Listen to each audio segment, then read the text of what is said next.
The SOMO Racing League is on the air, live from the Phoenix International Raceway. It is the Portside Automotive 155. This broadcast being brought to you by Portside Automotive. For all your automotive service needs, go to Portside Automotive if you're in the Charleston, South Carolina area. Tony Trapasso up in the booth with you tonight. Joined with me by my partners in crime, Mr. Tyler Vickery, and our new partner in crime, Mr. Scott Brinson. Gentlemen, how are you doing tonight? I'm doing good. Back in my high school days and out here in Phoenix, it's gonna be fun. Wish I came into the race in real life, but man, this is gonna be some fun racing. We got 26 guys right now getting ready to fire those engines. It's gonna be a fun race. Well, to answer your question, it's great to be here, Tony and Tyler. It's going to be a pleasure calling a race with you guys here in the booth. I'm not a stranger to Southern Motorsports, but this is my first gig here tonight with you guys, and I've been anxious about it all day, and I'm looking forward to it. It's good to be back at the racetrack. It's great to have you joining us, Scott. And our first broadcast last week for the Portside Automotive Jaguar Land Rover Cup Series here with SOMO Racing was a barn burner last weekend at Vegas. And just a reminder, folks, this broadcast is being brought to you by Portside Automotive for all your automotive repair needs, located in Mount Pleasant, South Carolina. So for more information, you can call 843-375-2702. But Vegas was just one hell of a race. Great finish.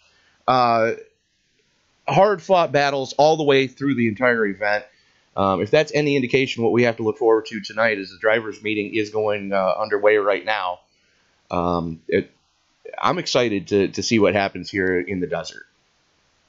Yeah, just to touch on that a little bit, we were talking right there before we went live. Tyler was wondering how many started last week, and there were 28 in that field last week. And just looking at the race stats here, only 3 cautions and 18 lead changes with 10 different leaders last week. So it must have been a pretty good race. So I'm looking forward to another one here tonight at Phoenix. I've seen these Southern Motorsports guys run before, and I've seen them put on some good shows. So I wouldn't be it wouldn't be surprising to me one bit if these guys went out here and kept this thing under 5 cautions or more here to short track, and especially with the conditions the way they are tonight, as we've seen in practice. There's been a lot of guys having some issues with turn 3 and 4 there. So we'll see how much of that plays a role tonight, and hopefully they'll put on a pretty good show for us. Well, thanks for tuning in, everybody. The one thing I have been watching before we get into that.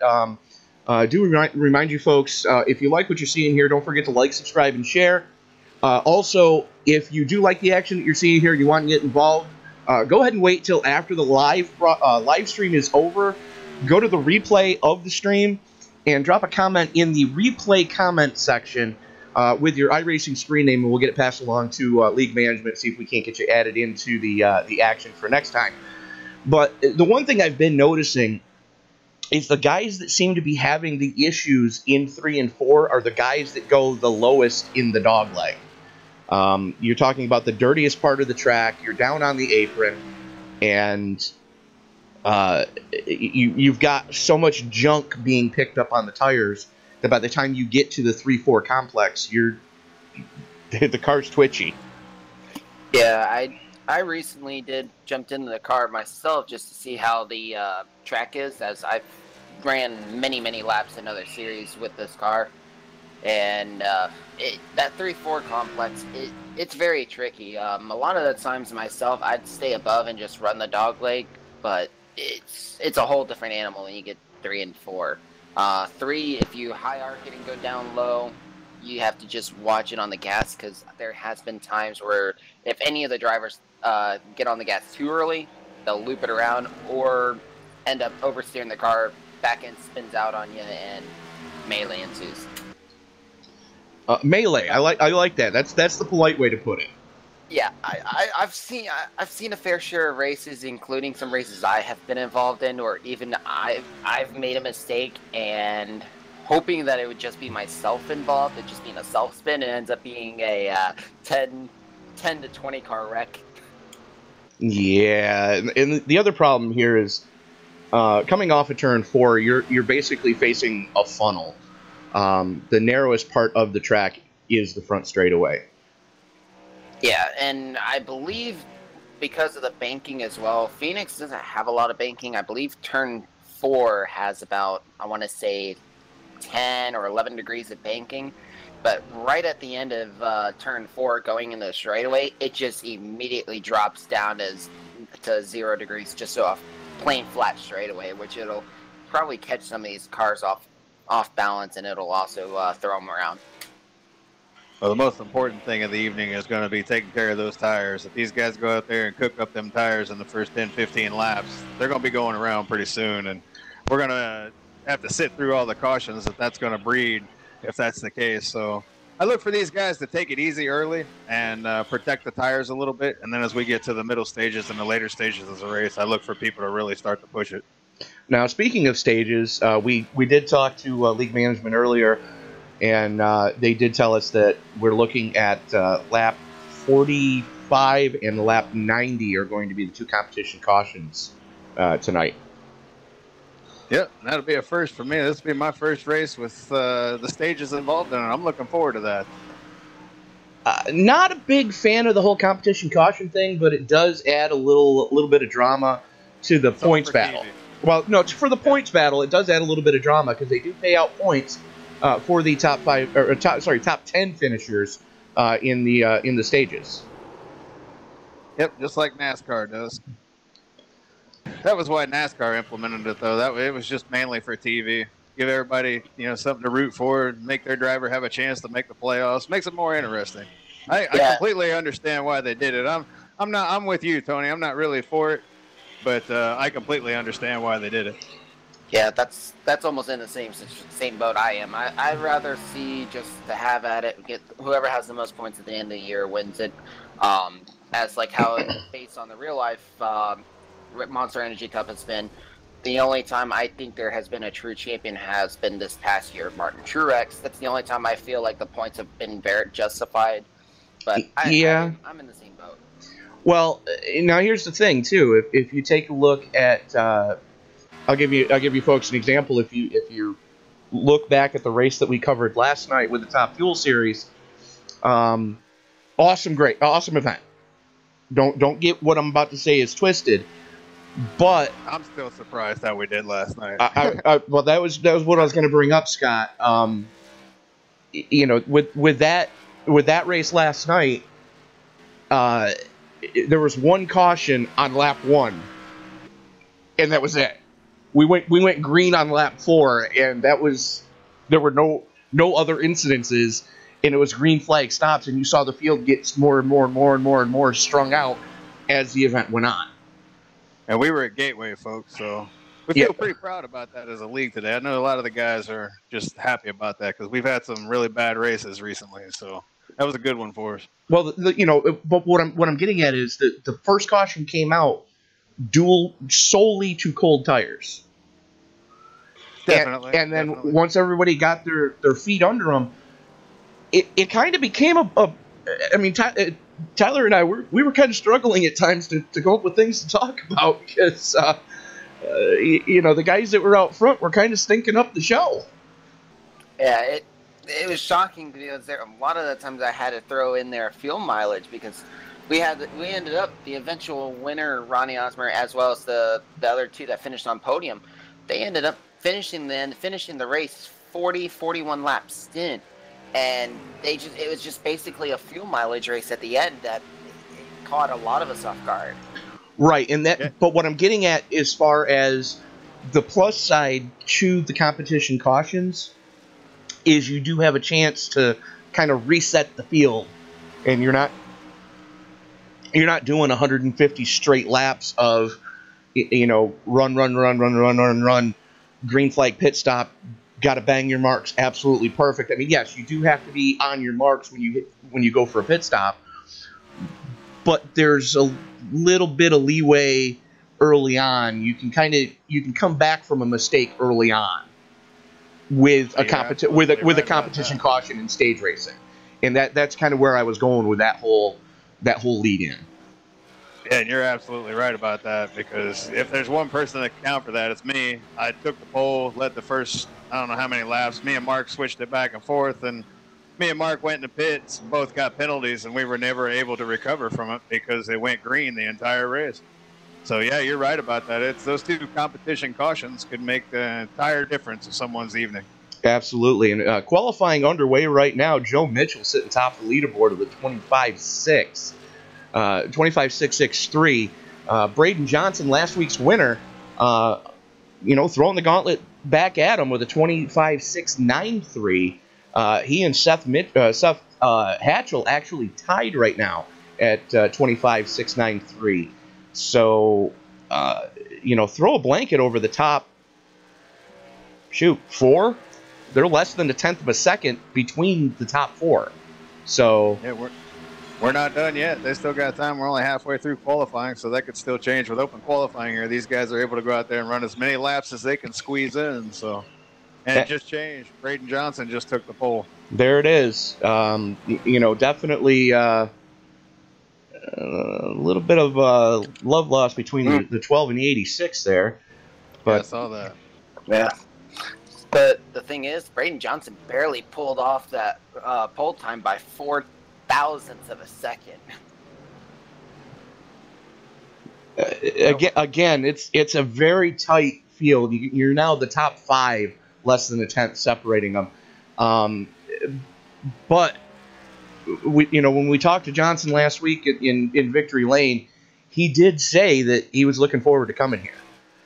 Probably one of the few people on the planet that, if you weren't born and raised in the greater Phoenix area, you look forward to coming to Phoenix. The only time I ever looked forward to Phoenix in my sim racing career was when league I used to run with did a mock-up of the Copper Classic. So, and if you ever get the opportunity, folks, the pavement sprint car here is a wild adventure. Highly recommend it. Well, while we got a minute left here in qualifying, let's run down the points real quick, give everybody a glimpse of where everybody's at coming into the race. We got a tie for first place coming in tonight between Adam Baker and Seth Hatchell. They got 153 points apiece. Joe Mitchell is 21 points back in third. Andrew Melvin is in fourth. Ryan Gemmel fell 4 spots from number 1 to 5th. Shane Papala jumped 10 spots to 6th. We got a tie for 7th place between Curtin Davidson and David Gain 4th. Glenn McNeese is 9th. And speaking of Brayden Johnson, he jumped up 17 spots after last week's finish into 10th place and is tied with one of the all-time wins leaders here, Keith Mayato. That was an impressive win last week for Johnson to be able to pull that off. And just as we talk about that, Joe Mitchell lays one down, going new quick time, 25.639. 20 thousandths to the good for Mitchell. That'll close up qualifying. So whatever they got's what they got.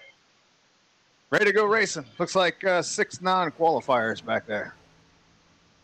See if they all grid up, or maybe some of them guys decide not to race. Well, one of them is one of the names that you mentioned that's higher up in the point standings, Shane Papala, electing not to take a time.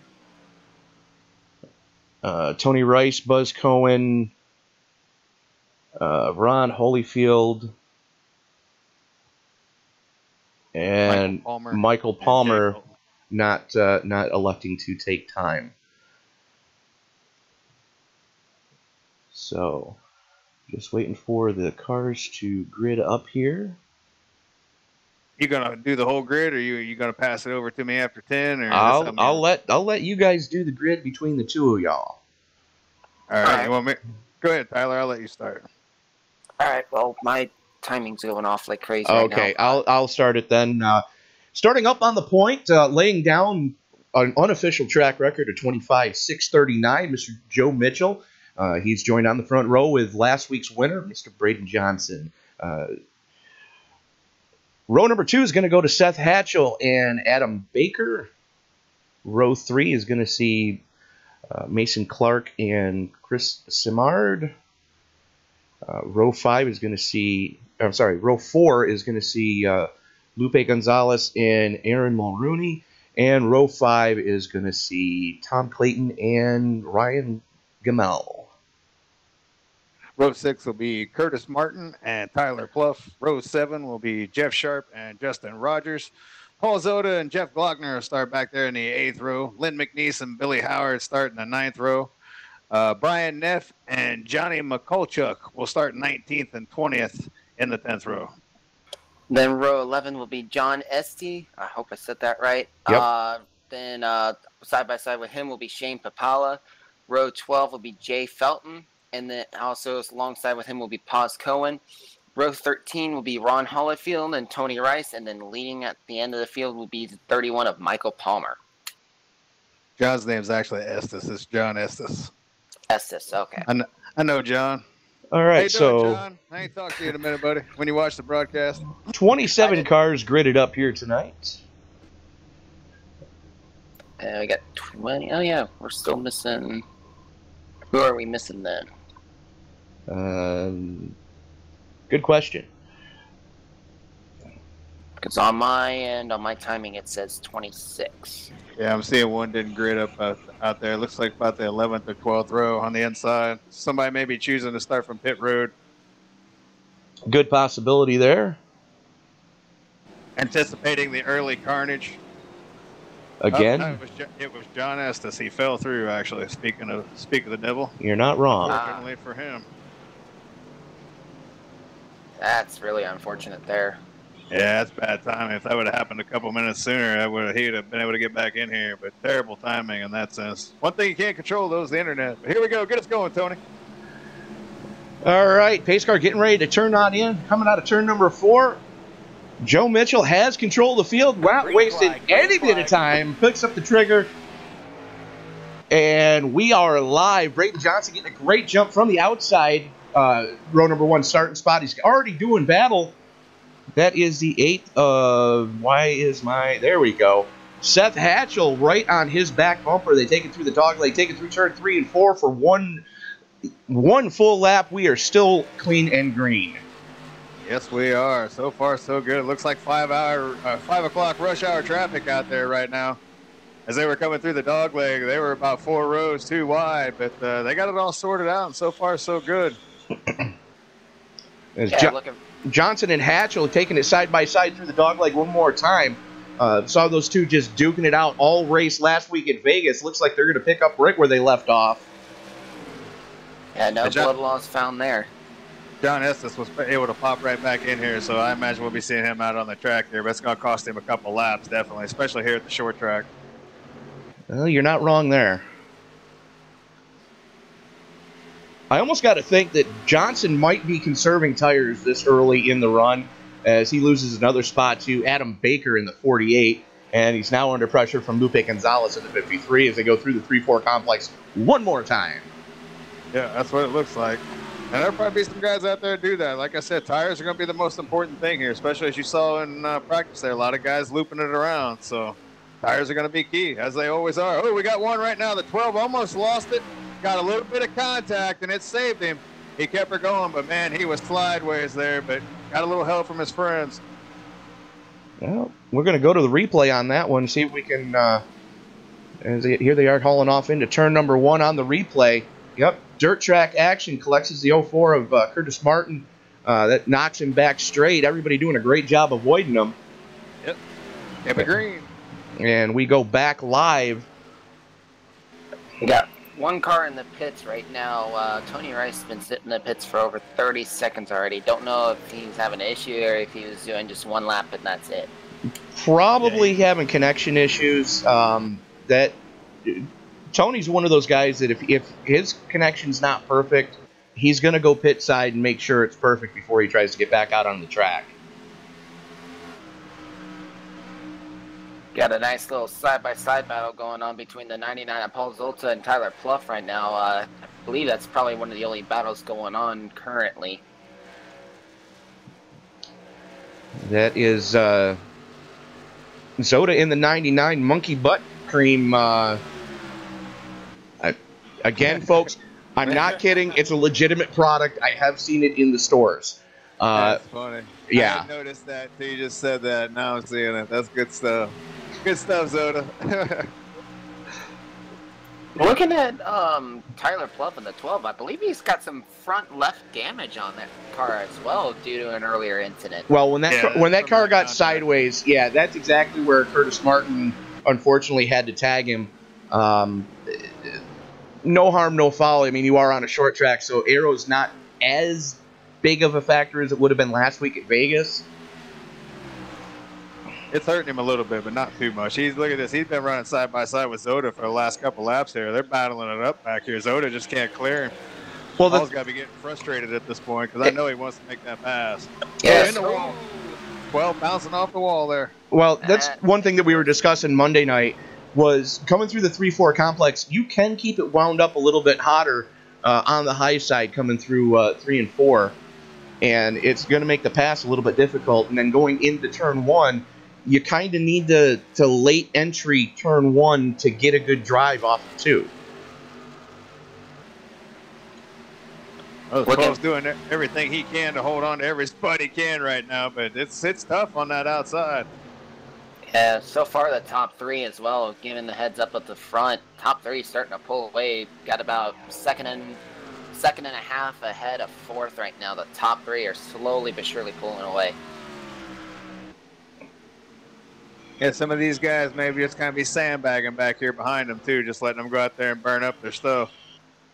Absolutely. Time or two. There we go. There's your first caution of the evening. Oh! Front stretch. 4 cars involved at least. Well, let's go to the replay of that one. Oh! Arca! Sorry, had to go there, folks. Tony Rice. Oh, Jesus. So yeah, let's see what happened there as we're following along with the 84 Len McNeese coming through the 3-4 complex. Looks so far so good, and just gets it sideways, overcooks it, catches the outside wall, and it's pandemonium behind him. Man. Yeah, it was heavy impact from Tony Rice. If Lynn had anything left, he finished him off.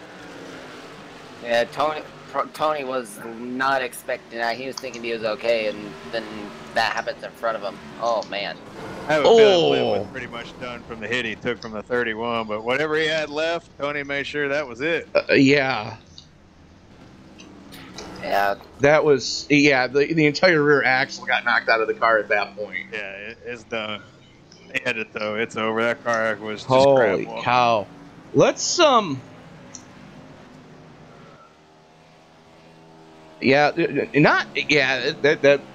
a bad one. Let's go to, well, like you were saying in the pre-race, man, the most narrowest spot on the track is that front stretch, and when people get sideways like that, there's really not a lot of room, and then when you got multiple cars, that just adds to it. There's really nowhere to go, and Tony really couldn't do anything, so. Yeah, and here we are watching on board with Tony Rice. That'll be good. I don't know if I don't think he's got his spotter turned on, or if he did, it's not working right, because he was still on the trigger well after the caution had flown. And I know he was trying to catch up the field, but oh my Lanta. We just watched an onboard with Tony, and that was bad. That was a bad one. Yeah, I want to say there was 6 cars total involved, because the 08 did get some contact in that. So I believe it's the 08, the 7, the 51, the 84, the 31, and the 64. And it was Palmer that was in the EOL penalty for, I'm guessing, being the cause of the accident. If I'm not mistaken, that's what they do here. They give EOLs to whoever caused it. Well, no, it wouldn't be that, because Palmer's in the 31, and that was caused by the 84 of McNeese. Yeah. Okay, so maybe not then. My bad. So I jumped the gun on that. The radio. yeah, I'm watching the 84, and that engine just twiffed. So oh, that's minimum 30-minute repair there. Absolutely, it's going to make a long night for that team. So Billy Howard in the 87 electing to stay out and lead a lap. The only one not taking tires 14 laps into the event. Everybody else going down pit road. So I'm thinking Howard's going to be a sitting duck when we go back green. Adam Baker winning the battle off pit road, gleaning 2 spots. Seth Hatchell, Joe Mitchell, and Brayden Johnson rounding out your top 5s. Lights go out on the pace car. Yeah, Billy Howard chose the outside lane. That tells me that he knows that they're going to eat him up pretty quickly, and he's probably just going to get out of the way as they get to him. Well, he's going to get out of the way when they get to him, but he's giving himself the best chance to get some traction when the green flag does come out. Yes. So, something to keep an eye on here is... let's hope he don't spin the tires and cause another caution. Place your bets, folks. We've seen it happen. Absolutely. But here we go. Pace car's in. And he's holding them back just a little bit. I think he was babying them tires. Oh, we had to check up behind. Well, they kind of had to, because with him starting on the outside, it would have been a black flag had anybody passed him before they got to the start-finish line. Yep, made everybody wait. Here they all come, though. Ooh, he's coming down and squeezing them. Wow, I wasn't anticipating that. He came down low. Yeah, I wasn't expecting that either. He's going to start being a freight train now. Oh, yeah. Toot, toot. Here we go. As it was a valiant try, Bill, but unfortunately, 14-lap-old tires won't work. Well, 17 now, but I mean, you're talking 13 laps of difference between them. Yeah, you're a sitting duck at that point.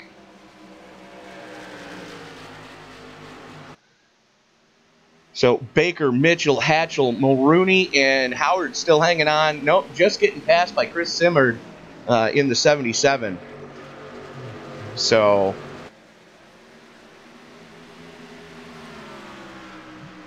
it looks like it's going to be business as usual as these guys are starting to pull away again up at the front, with Mitchell and Baker resuming where they left off before the caution came out. It's back behind them about 4 cars where all the traffic's at. They're starting to single file out now for the most part, but man, they're racing it up hard back here mid-pack. Yeah, 2x2 for the 2 rows mid-pack. It's mainly Brayden's trying to, or actually not Brayden, Billy Howard's trying to hang on as much as he can, and everyone's just flying by him. Yeah, you're kind of like a sitting. Yeah, and I'm thinking he did that mostly just to see what would happen later in the event, because you kind of got to gamble on it later on. So it's better to get it out of the way now and lose all the track position, knowing that you're about halfway to the competition caution. He's just dropping like a stone, though. Yeah. Well, he also got that bonus point, too, and with the chase format, every point counts, so. Absolutely. Could have just been about that 1 point, and there's still a lot of racing left to do, so plenty of time to still make up plenty of ground. We're not even a fifth of the way through this race yet, folks. As Thanks Paul for tuning in tonight. Paul Gamel and Justin Rogers slugging it out for the number 10 spot. Side by side into the 3-4 complex. Gamel's going to jump in behind, Rogers is going to jump in behind Gamel. Just give him the spot, try to get some draft down the front stretch here. Yeah, they got a whole lot of traffic behind them. Paul Zoda's on a charge right now as well. Definitely not happy with the pit stop that he had. Wasn't a bad stop, but wasn't the best on the board. So looking to try to gain some ground back here under green.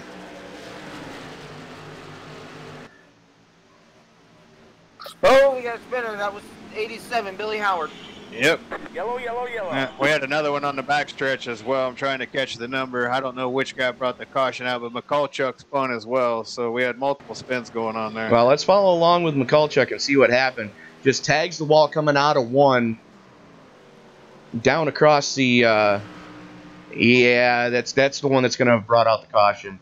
That's what I thought. He got her going again, but he was a slow pace when cars were approaching him there on the backstretch. That's what brought the caution out. Well, he was sideways, and the 2 cars that went screaming by him had to split him to miss him. Yeah.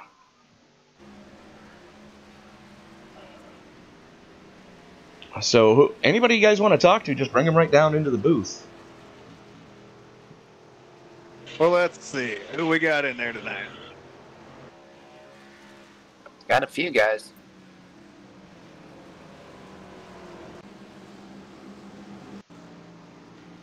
User was moved to your channel. Also, this is Scott Brinson up here in the SOMO broadcast booth. That's the first time I've said that. I had to make sure I got that right that time. How you doing tonight, Paul? So far, doing pretty good, man. Getting lucky. I avoided that first one. And you avoided the second one as well. Notice you had a hell of a charge going before that caution came out. You want to talk us through how your pit stops are going so far? Yeah, so far pretty good. I'm just trying to. I really don't want to race so hard just yet because it's so early in the race. But I kind of got in a spot where I was side by side and I wasn't too happy with it, so I kind of tried to break out of it. But the car feels pretty good so far, so I'm going to take advantage of it, and try and be as patient as possible. Tell us about that moment that just happened just a minute ago when the 12 went sideways in front of you and got a little help from one of his buddies out there and kept it going. Did you pucker up a little bit when you saw that going on in front of you? Yeah, that opened up my eyes real quick, man. I bet it did. Good job avoiding all that stuff. Tell me, how were them tires feeling after that first run there? Were they starting to get pretty sketchy? You know what? For me, it seemed like the car was starting to actually come to me. So I think I'm going to start off a little bit sketchy. I think it's going to come to me for maybe about 8 or 10 laps, and then it'll probably start dropping off again. So I'll have to be aware. I started feeling a little bit comfortable, and I was waiting for it to snap. Wow, that quickly, huh? Yeah. Wow. All right, man. We'll just take care of them tires out there. All right, Paul. All right. Best of luck to you in the monkey butt-based number 99 tonight. Yeah, I'm out here going to try to powder some butt on the track, man. Sponsors off the chain, man. I just got to say that. That's crazy. The thing is, it's a legitimate company. I've seen it in stores. Yeah. That's good stuff. Anti-monkey butt powder, man. It does you good if you're going long distance. There you go, folks. You heard it right here from Paul Zoda. Awesome, All right, bro. buddy. Good luck, man. I'll move you back down there. All right, thank you. All right, buddy. While we are under caution, I do also have to remind you that you are watching a presentation of the Portside Automotive Jaguar Land Rover Cup Series. Trust your automotive repair needs to the skilled service professionals of Portside Automotive, located in lovely Mount Pleasant, South Carolina. For more information, 843-375-2702. And them lights are out. You know what that means. Pull those belts tight, put them up on the dash, boys and girls. We're about to go back live. Joe Mitchell winning the battle off pit road again. Looking like the class of the field tonight. Yep, he elected the outside lane as well, so we'll see if the outside lane works to his advantage. Yeah, you saw how well it worked for Billy Howard. Even Billy had them old tires, and he still got a great start, so he's going to try to do the same thing here. Oh, we're not going. They called it off. Because we had a couple of stragglers back there trying to get caught up to the tail end of the field. Yeah, 7's just now closing up now, catching up now. So Mitchell, Baker, Mulrooney, Hatchell, Gonzalez, Clark, Johnson, Clayton, Rogers, and Sharp in the points-paying position so far. Just a little over halfway, almost 2/3 of the way to the first competition caution on lap 45 as we're working lap 28. Going to go back live on lap 29. Billy Howard coming back in the pits again, trying to get some extra damage real quick, as well as the 72 is now pulling out. I just heard a kaboom. My guess would be that would be Billy Howard's car. Well, he's in the pits. Oh, Well, guess not. find me the smoke. That's what I'm looking for. During that caution, both Chris Samard and Michael Palmer both fell through, but have both re-entered the race. And so far, the only retirement from the race is going to be Tony Rice so far, taking the first one behind the wall. Shane Papala electing not to take the green. I believe I read earlier where he was taking provisional points tonight. Oh, wow. Joe Mitchell just fired out of a cannon coming off a 4. Gone. That's what I'm saying. He saw what Billy Howard did. Now he had new tires. Says, well, let me see what I can do. And there you go. That outside lane is dominant on the restart. Absolutely. And Baker had to immediately go on the defensive. He's got Aaron Mulrooney Jr. all over his back bumper. And Mulrooney's got Seth Hatchell with him. So business has just picked up. And there it goes again.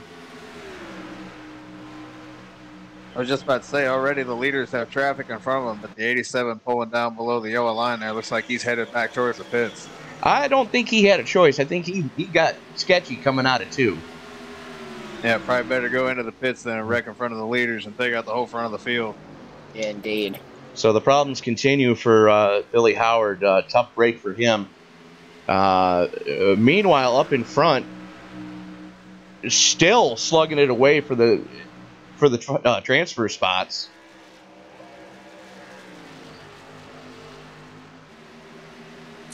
Yeah, looking further back too, near mid-pack, 9th and 10th, they were having a good battle between Jeff Sharp and Justin Rogers. They were going too wide earlier. And here comes Zoda again. Knows that it's go time as we're closing in on 10 to go for this segment.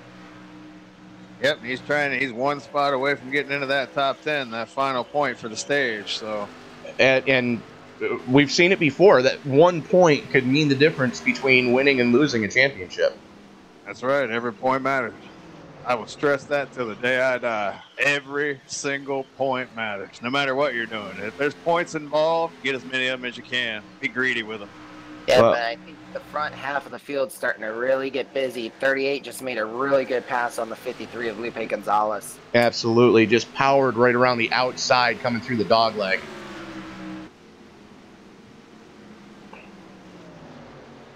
I noticed Joe Mitchell, he had that great start, but he hasn't really been able to break away too much since then. These guys are keeping him in tow here. You know, that is, well, they're the all-time wins leader here in the league right there behind him. Baker's one of there's 2 of them that have the most wins. Baker's one of them. Keith Mayato is the other one. Well, I hate to tell you this, but I think the battling with Seth Hatchell is letting Mitchell start to walk away from Baker.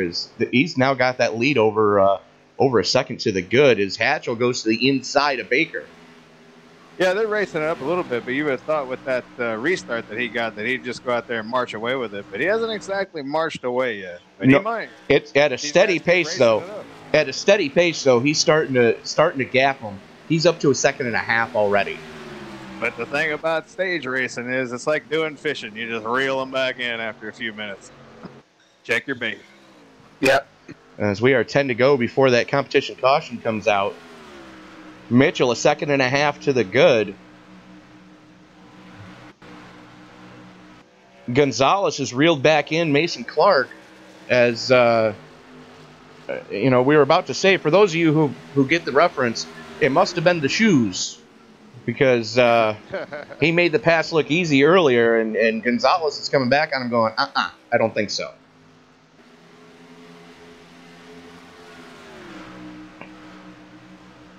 That's been a pretty good race so far. Most definitely. Aaron Mulray is trying to defend against Brayden Johnson right now as Mason Clark and Lupe are closing in on him as well.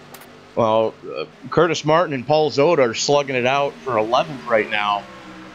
Martin taking the high side coming through 3 and 4 just gets a great drive as looks like the 12 of Tyler Pluff is not having the best connection right now. I believe that's actually Ryan Gimmel in the number 6 car. You would be I've correct. seen the one he's blinking out a lot. He just disappeared for the entire turn, and that's what threw me off. 12 was blinking too there just a minute ago. At least he was on my screen. This battle for second still isn't over, as Hatchell and Baker still just throwing bombs at each other. Got a car slow on the apron. That's number 808 of Johnny McCulloch. And limping back to the pits slowly. He's obviously hurt. Absolutely is. I think he might have blown an engine. I'm looking back at the replay to see what happened. That's a good possibility. That car is not under power from the looks of it. Yes, he did. I just looked back at the replay, and getting ready to go in the dog leg, the engine just went kaboom on him. Here comes Curtis Martin. He's going to put the dive move on. Nope, I was expecting the dive move, but he is all over the bumper of the 21 for that 10th and final point of the stage, as we are 5 to go to the end of this stage. Oh, this is going to be a good battle to see who gets that final point spot now for the end of the stage. This is getting really close. And Paul Zoda is probably sitting back there going, "Go ahead, guys, just wreck it out." I would be in the same boat as well if I was Paul. I'd wait to see if they make a mistake. One good mistake and be very advantageous. Be careful what you wish for, though. A little early to be wishing for that. Well, Paul did back off a little bit, and it looks like Martin's going to try the outside. Maybe a late apex coming off a 4 to try to get some drive. Going to cross him over on the front stretch. Use a bit of the draft. Here we go into turn number 1. And he gets pinched off. No, not going to make that pass happen that way. 2 to go. He's trying. See if he's got another trick in the bag this time around.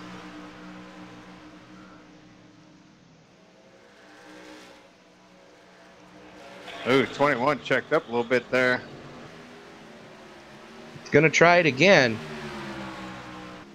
Just doesn't have that big of a run to be able to make the pass. No, but he's going to get the run this time as he's got that late apex into 1. Going to get the pull down through the dog leg. Here we go. Caution getting ready to come out. Yellow, yellow, yellow. There it is. And there it is. No, it just that's how much of a lead Joe Mitchell has. Yeah, you're right. Or had, past tense. So Mitchell, Baker, Hatchell, Mulrooney, Johnson, Gonzalez, Clark, Clayton, Sharp, and Justin Rogers holding on for that final transfer spot for the transfer spot. Look at me, it's a short track, folks. Sorry. Oh God, I've been doing too much dirt racing this week. And so, all right, Rogers able to hang on for that final point for the segment. Overall, it was some pretty good racing all around. Didn't see any issues as we got a major check up What there. were you saying about issues? Oh boy, that Asking was you close. shall receive.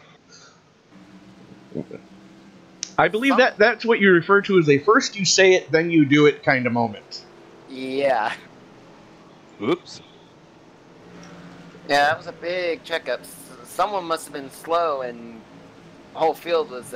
No, they were waiting on the pace car. Ah, okay. So, Tyler Pluff electing to stay out. As well as Jeff Glockner. Well, Glockner was a lap down.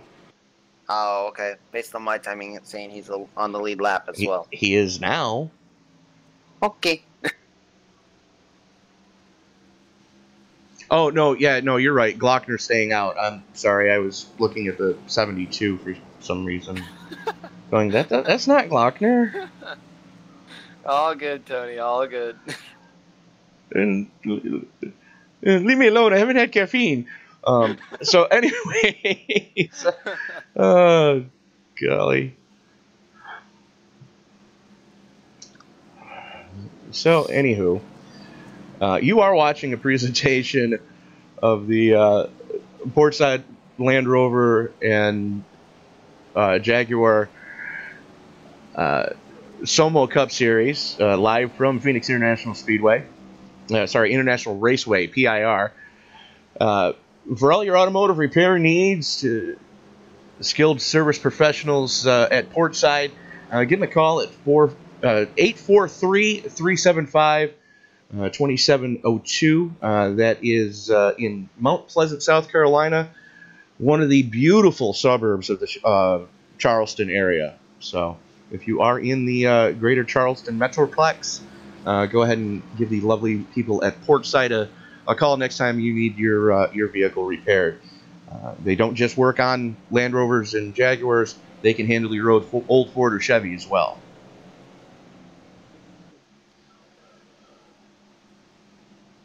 So who do we want to talk to, boys? Have at it, brother. Grab somebody. Thought I always used to tell Rudy. Tyler, feel free. Try and look at someone been having some good battles. See if Mason Clark's around here. Yes, we do. User was moved to your channel. Hey, Mason Clark, it's Tyler with Bofa in the booth. You got a copy? Yeah, I gotcha. Heck of a race going on right now. Just holding up in 6th. How's the car feeling for you? It's alright. Outside seems to be able to, you can pinch the guy on the inside, you can hold him off behind you, so that's been working out pretty well for me right now. Alright, well, best of luck to you. We'll let you get back to it. We saw you, the lights are going out on the pace car. Best of luck. Hopefully we'll talking to you at the end of the next segment. Alright, thanks guys. User was moved out of your channel. Yeah, that was my bad, Tyler. I didn't realize we were one to go. So anyways, yeah, Mason driving the Air Jordan car. That's the where I got the it must be the shoes kind of deal. As Mitchell, wasting no time, just drops the hammer as the green flag comes out. It shows the bottom that time. Kind of surprising. I think he's experimenting, seeing which is going to work better. I think he is as well. And I'm thinking he's probably going to go to, if he's got the choice later on, he's probably going to go back to the top. Oh, we almost had a little contact back there for 5th place actually, but car got out of it. Good move there because he was about to slide up into him and bring the caution out. That was the 53 and the 36 back there. 53, Lupe Gonzalez, and that would be Gonzalez and Clark again. You know, those two are it's like they've got magnets in their cars. They've not been able to get away from each other all night. Yeah. Yeah, you'll have that sometimes. There's drivers that every race you go to, there's the same 2 drivers out there racing each other. And they don't want to dilly-dally too much because they've got Tom Clayton right behind him in that Wrangler 66.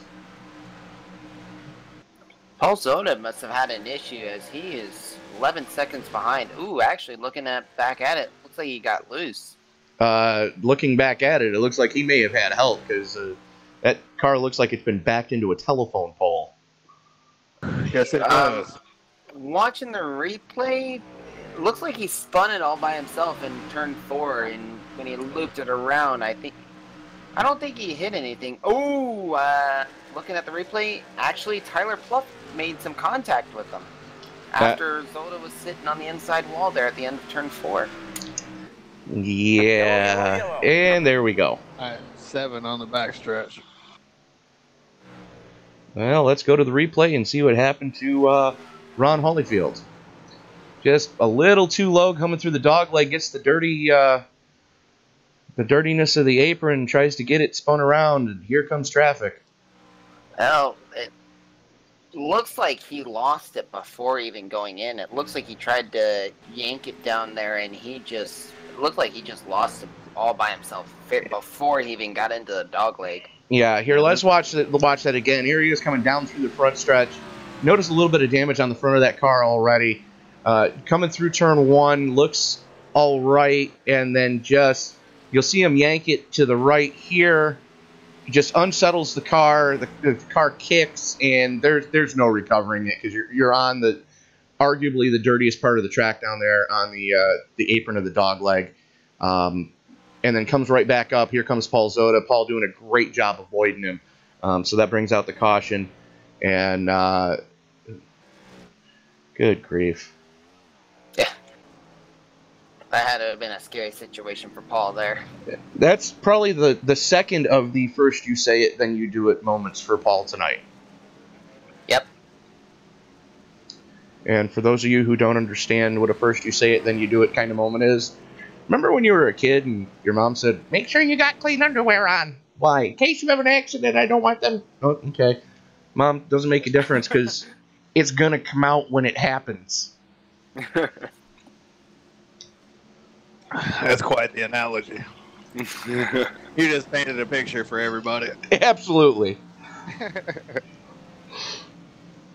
Absolutely. No, or like how you always say it, Tony, some poo has come out. Well, that's the I say that with Sam because I have to be a fan of a show that is no longer on the BBC. No, Top Gear. I don't want to get sued, but No, yeah, no worries. yeah. The gentlemen who were on that show are now over on Amazon Prime, and one of the most commonly heard phrases when something went horribly, horribly wrong was "some poo has come out." So. One of the best lines that they've said so far. No, I'll play that clip for you later. But Ryan Gemmel and Justin Rogers both electing to stay out. Apparently, it's like sticking a penny in a light socket, where you watch your little brother get shocked and get thrown across the room by the electrical current, and you don't learn from his lessons, as we saw. The 12 stay out earlier and then just get freight trained by the entire field. As well as the 87 as well. That's who I was thinking of. It was the 87 who got freight trained. But Adam Baker winning the battle off pit road by a big margin. Looks like Baker, Johnson, and Clark only taking 2 tires. So the gambling and strategizing is starting to come into play here. Well, Joe's been out there laying down pretty much just putting a hurt on these guys, and these guys, having a hard time keeping up with him. So they're trying to, throw something against the wall here and see what sticks. Well, the only problem is generally when you take 2 tires in a cup car, it loosens the car up. I don't think these guys want the cars any looser than they are. They only ran a handful of laps, so I mean it shouldn't be too bad. The only way to find out is just to throw the dice and see what happens. And you know what happens when you shuffle guys back into traffic? You never know. It may just cause them to get caught up into something they wouldn't have had they not been back there. So. Well, you're not wrong. As they work their way through the 3-4 complex, pull those belts tight. We're going green one more time, boys. Gemmel in control of the field, wastes no time, rolls into the trigger. Green flag. There's been quite a few races where I've chosen to stay out for whatever reason, not really worrying about pitting, just, playing the politics of the race. It's all part of it. You got to play head games with these other guys you're out there racing with. Adam Baker is just on a tear. He just flew by Justin and Gemmel. Woo, as they're 3 wide. 3 wide. Still 3 wide as we come through the corner. Look at this. Wow, will we survive it? Yes, we will as we come down the front stretch. Wow, good racing here in the desert. I got scared there for a moment. I think some poo just came out of me. Same. And see what I was saying about Joe Mitchell? He's having trouble back there. He's getting pushed back. Oh, it's not that he's getting pushed back. It's just he can't find a hole in there. Oh, there it goes. There goes someone. That was a 38. And so green. How do we say green after that? I don't know. iRacing. Oh, boy. Good grief. Let's take a look at the replay of that one. As Clark just overcooks it going into 3. This track is broken because that should have been a caution. And there's been a couple of times where there's been crashes on the front stretch that should have been a caution. We're back live, and that won't be the last time that happens. No, far from it. So back up towards the front, Mitchell trying to get to the outside of Justin Rogers. Finally, not so fast. Rogers battling back, though. Ooh, Seth almost took out the 66 of Tom Clayton. Took a dive bomb move. Yeah, he did. They're going hard back there right behind these guys. Tom's starting to lose a few spots, too, as Brian Neff is side by side with them. I think Tom may have had the fear of God put into him from that little move there. Yeah. And we've all been in that situation where, somebody does something that you're going, what the hell are you thinking? And it takes you a couple laps to get your own bearings back underneath you. Exactly. And Adam Baker's just leaving the field right now. Already a second and a half ahead of Ryan Gemmel. Well, right now we're riding along with Seth Hatchell, trying to get back up towards the front. Had an abysmal pit stop. Battling right now with Curtis Martin. And there's the 21 of Justin Rogers, who apparently had a little bit of an issue as well. And Curtis had to jump to the high side to avoid slamming into Rogers. I don't know if Rogers just missed his brake mark or braked earlier than what Curtis was expecting. Oh no, Rogers was further forward than he is now. He's having trouble. From the back bumper of that car, if that's any indication, it looks like he may have had some help getting that trouble done. Yeah, he's getting freight trained right now. Yeah, they all just keep going to the bottom and going right on by him. Yep. Right now, that bottom lane's working biggest advantage for anyone that's running that bottom line currently. Well, going through 3 and 4, yes. Going through 1 and 2, you kind of got to pinch it down. As you're going to watch Brian Neff here. He's given plenty of room, but business is about to pick up. About Adam Baker. He's just driving away. 2.3 second gap right now. We're going to have to talk to him in under the next competition caution and see how that BZ Designs number 48 is really handling tonight. Most definitely. And then Brayden Johnson up into second. Now he had a hard fought battle with Baker for most of last week's race at Vegas. A little hard luck for Baker, if I'm not mistaken. It was just after the second competition caution that Baker got caught up into a dumpster fire. So it looks like he's trying to get a little bit of, for lack of a better term, payback, just throwing down the gauntlet going, yeah, last week was a fluke. I'm here to, claim the title is mine. I'm making my stake in it right now. Well, he jumped quite a few spots up into that chase position, so he was out of the chase before last week's win, and he put himself in the chase. And looking to add to that tonight with a solid run going. Absolutely. We're about halfway to the end of this next stage. And they are slugging it out for that final transfer spot.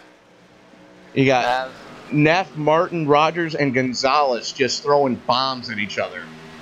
And Clayton's looking to get into this fight as well as Jeff Sharp, who's also right behind. Oh, Joe Mitchell almost lost it there. Joe having his issues back here ever since he's been put back in traffic. That's what I was saying about putting a guy who's fast back in traffic. Maybe things will switch it up a little bit. Here he is. He's not rocketing to the front. Oh, there it is. Yellow, yellow, yellow. Caution is out. That's interesting. All three of them saved it. I'm surprised the caution came out that early. That's a good question as to why that caution came out. Because they were all side by side, sideways. They could have saved it. Well, let's go to the replay and take a look at what did happen there. Ah, that's what it was. The 84 almost got ran over by Brayden Johnson. That's where the caution was.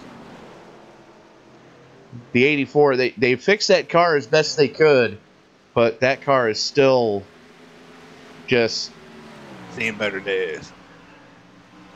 it's ready for the wrecking yard. Yep.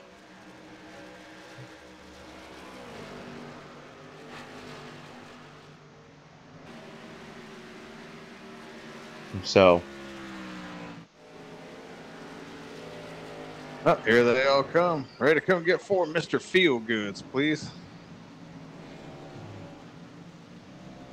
I'm thinking we're not going to see anybody gamble it this time as far as the lead lap cars. I wouldn't think so. Not this late. No. Tyler Pluff getting the wave around for the lucky dog. As we are currently closing in on 15 to go for the second competition caution. So this is going to be the money stop for this particular segment. And it looks like maybe 2 tires was not a bad idea. No, sir. It worked for Adam Baker. It worked for Adam Baker as he's going to win the battle off pit road. Mulroney Jr. With a hell of a stop. Gemmel coming out in 3rd, Joe Mitchell 4th. So going to be interesting to see where Baker lines up. Is he going to line up in front of Gemmel or is he going to line up in front of Mitchell? That's where the strategy's really going to come into play here. I think Adam Baker might start on the outside and be in front of Joe Mitchell, because knowing with Ryan Gemmel, with every now and then with his connection issues, Ryan might have a stutter and back up the front half, back up the inside of the field. Well, the problem is, if Baker's got control. Gemmel, who's been having the connection issues, is going to be inside row number 2. Right. So, and, you know, do you want to give Joe Mitchell a clean shot at being able to run you down? Or do you want to stuff him behind Aaron Mulroney, who could possibly, you know, chunk the start and off we go from there? Yeah, got a good point there. It'll be interesting to see what he thinks of what he plans on doing.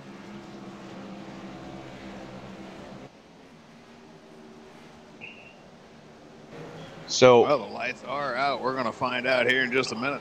just real quick, our buddy Paul Zoda looks like still pit farming the repairs on the Monkey Butt Paste number 99. Did you say pit farming? Pit farming. That's what I thought you said. That's the first time I've heard that term.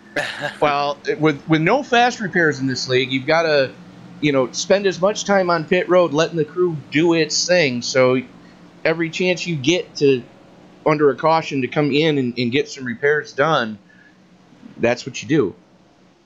And especially with having that damage in the rear, that rear is going to be very tail happy that he'll easily lose it if he doesn't try to get it repaired as best as possible. Well, I'm looking at it, and from the looks of it, it's sticking that rear spoiler up in the air. Here we go. Green flag comes out, and that's exactly what Baker did. Is he stuck Mitchell behind Mulroney.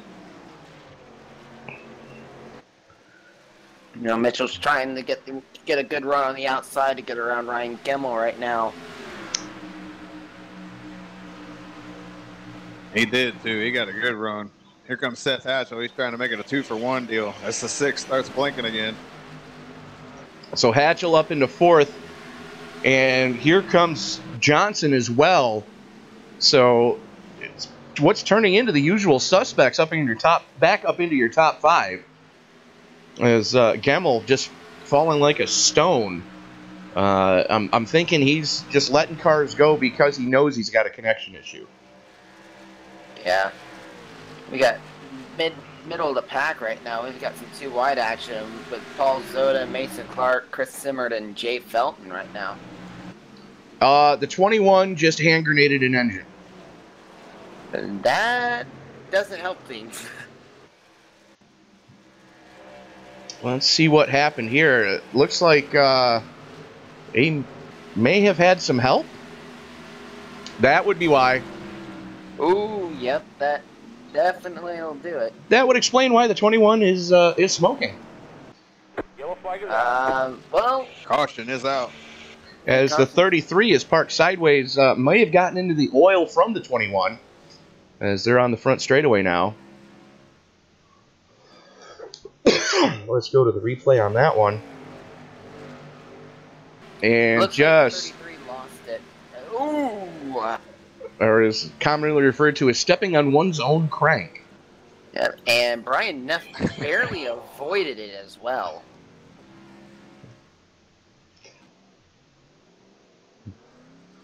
Unfortunately, Rogers looks like the day might be over for the driver of the 21. It was a great job by everybody to avoid him on that narrow front stretch. He didn't leave him much space, but everybody did a good job. Most definitely. So that Absolutely. didn't work out so well earlier at the beginning of the race for Tony Rice. So good job, everybody. And we still haven't hit that 5-lap window yet for the stage 2, for the ending of stage 2. So We are currently A lot of things 10 to go, and he threw him a dummy. Oh! Dummy. The 18 may get dinged for hitting the commitment cone. He drove that straight was across it. critical.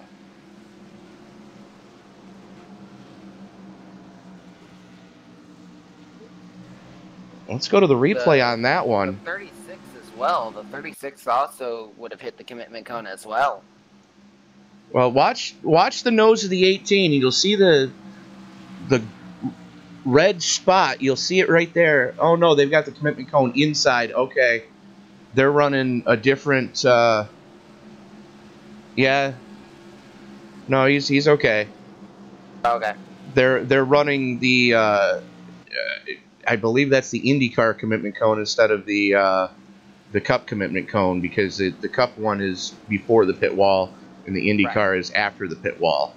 Yep. So if that had been the Cup commitment cone, that would have been a black flag, and that would have made the night a whole lot longer than it needs to be.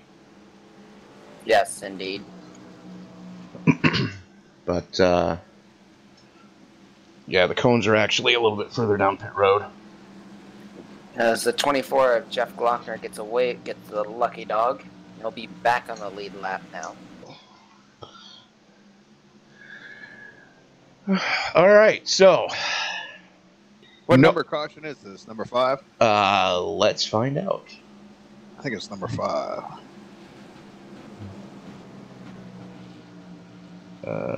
Button, who's got the button? This is caution number 6. Oh, wow. Well, you got to remember already, technically caution number 5 that wasn't the competition caution. Yeah. So I didn't think we were up to 6 already. Yeah, well, we're 5 plus 1, so yeah. That would be 6. But the thing is, with the action on the track, you don't notice it, and that's the one thing I've got to commend all the racers here for in the Portside Automotive Cup Series here, brought to you by the SOMO Racing League. Portside Automotive, for all your automotive repair needs. Give them a call at 843-375-2702 if you're in the greater Charleston, South Carolina Metroplex area, Mount Pleasant, South Carolina. And you got to remember, too, it's short track racing, so that's not a bad number. I mean, we've almost run 85 laps, so we're going to lap 85 as we go green here. Absolutely. And it's slick out there. It's not ice skating rink slick, but it's a little slick out there tonight. Just a little bit.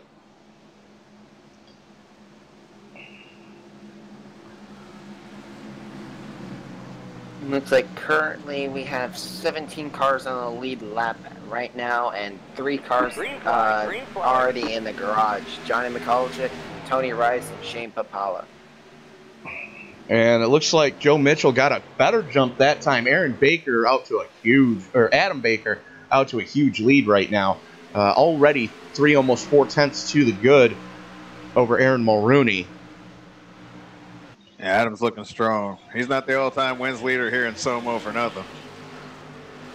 He's going to be tough to beat. Now that you've allowed him to get out front, he's definitely going to be a tough man to pass. Well, we saw Seth Hatchell have some problems earlier. He is already back up into third as he just used that high line to his advantage to get around Joe Mitchell. Mitchell's got to be frustrated right now. He led the better part of the first part of this race, and he's just getting freight trained right now by guys able to keep it wound up on the high side. Yes, sir. Lupe just got him there, and here comes another one right behind him. That would be Brayden Johnson. Yep. He's getting freight trained right now. He's just got to catch his breath. He'll be all right. As we are 3 to go before the next competition caution. Funny how when things change up for some guys that just becomes a different race.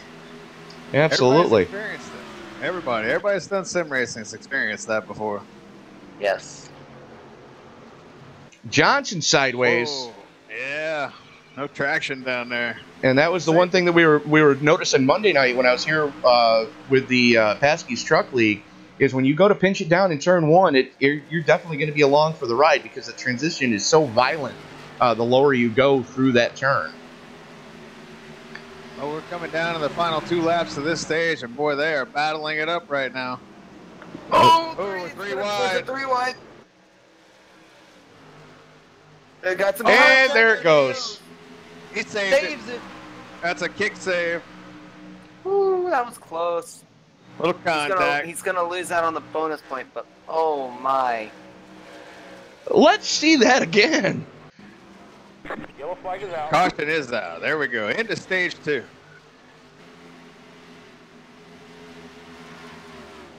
He used all of the dog leg to keep that car from dying. Good thing it's not grass down there. I mean, that was very close. He easily could have been out of this race. He was that close. Good grief. Awesome driving job, Mason Clark. Wow. But Adam Baker able to hold on for the stage win. Aaron Mulrooney for second. Seth Hatchell, Lupe Gonzalez, Joe Mitchell, Ryan Gemmel, Brayden Johnson, Curtis Martin, Jeff Sharp, and Tom Clayton coming home with the final point for this segment.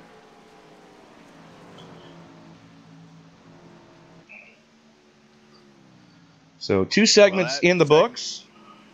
Yeah, and that one was a little more wild than the first one. A little? Okay, a lot. you know it's a good segment when I'm sitting here and I don't even have my wheel hooked up, but I've got a death grip on the arm of the chair I'm sitting in, just white knuckled. So well, we still got 60 laps to go. We got 60 laps to go. I don't know if my heart can take it. Good grief. What we've seen in the previous 90 or any indication, it's going to be Katie bar the door for the next 60. And it's still wide open. Who's going to win this thing, too? Right now, Adam Baker looks like he's taking control, but Joe Mitchell controlled the first stage. Baker controlled that stage. What will happen in the third stage? That's a good question. Let's talk to Adam Baker and that I can talk, folks. Really, I can. BZ Designs number 48 and see what his thoughts are. User was moved to your channel. Adam, Tony up in the booth. You got me, sir. Yes, sir. So I got to commend you for just the strategy that you've been playing. You took 2 earlier, if I'm not mistaken, correct? Yeah. And that got you the track position. Talk us through that last segment and how the car was feeling. The car felt pretty good. It actually felt really nice on the 2 tires. It started to fall off a little bit there right before we got that first of those run of cautions there, and I was a little worried, that somebody was going to try and take advantage and do the same thing on me, but just worked out. I was able to hold the lead and just kind of cruise to the stage win there. Well, during the opening segment that Joe was pretty tough. Did that have anything to do with you deciding which lane you were taking on that last restart? I really like the bottom. When I'm on the outside, it's really hard for me to see the car on the left, and when I'm on the bottom, it's also hard to see the car on the right. But as the leader, it's not as important. So the bottom is just the shortest route, and I was just gonna make that work. Fair enough, sir. You've been putting on a clinic here tonight. Congratulations on the stage win. Hopefully we're talking to you in about 60 laps for the race win. We'll let you get back to it, sir. All right, thank you. And I'm not going to make the same mistake I did last week when I pitted too early in that third stage because I wasn't gonna. I wasn't gonna mention that to you. No, I made sure I got her full of fuel this time. There you go. Thanks, guys. User was moved out of your channel. So yeah, it was a heartbreak last week at Vegas. Baker he pitted early and miscalculated the fuel that he was going to need to get to the finish. So, yeah. Yeah, those can be tough to swallow when you do that. Absolutely. Yeah, he was running a very good race at Vegas as well. And we heard Brayden Johnson say that he didn't think he had anything for him, and it was because of that oops that Adam was able to get away with the win. So, and great start right now as Hatchell and Gonzalez duking it out for 4th. Joe's been struggling with Johnson's looking at him. Ooh, as we had a 3-wide situation there. Seth forcing his way almost through there. Looked like there was just a tad bit of contact. Looked like he just overdrove it just a little bit. Almost got into the, is that the 7? It was the 07. 07. But everybody stays green. And it's your battle for 2nd right now.